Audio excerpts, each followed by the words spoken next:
Nasugatan ng isang lalaki matapos pagsasaksakin ng live-in partner ng dati niya umanong kalaguyo sa Sampaloc, Manila. Nahuli naman ang suspect na tumanggi magbigay ng pahayag. Ang nahulikam na krimen sa unang balita ni Jomer Apresto. Pagkababa sa tricycle, walang habas na pinagsasaksak ng lalaking ito ang isa pang lalaki na nakatambay sa bahagi ng Marsan Street sa Sampaloc, Maynila. Matapos ang pananaksak, mabilis na tumakas ang sospek at ang tricycle driver.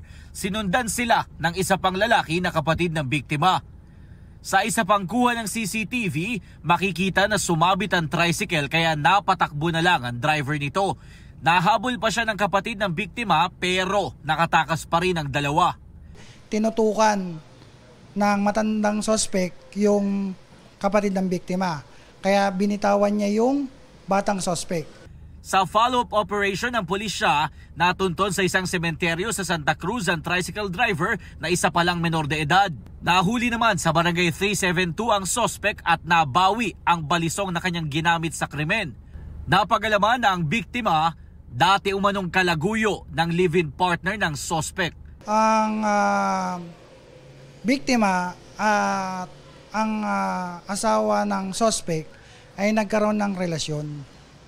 Habang ang suspect ay nagtatrabaho sa Baras Rizal na bilang isang construction worker. Sa kabila ng nangyari, napatawad naman daw noon ng suspect ang kanyang kinakasama.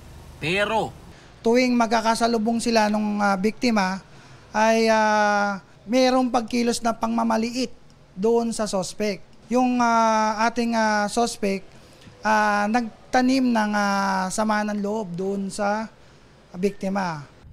Sa ngayon ay patuloy na nagpapagaling ang biktima na nagtamo ng mga saksak sa kanyang balikat at magkabilang kilikili. Ayon sa mga pulis, tumanggi siyang sagutin ang kanyang naging relasyon sa kinakasama ng sospek. Nasa kustodiya na ng Sampaloc Police Station ang sospek na naharap sa kasong attempted murder.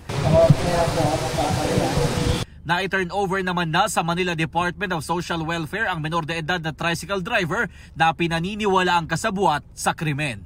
Ito ang unang balita, Jomer Apresto para sa GMA Integrated News.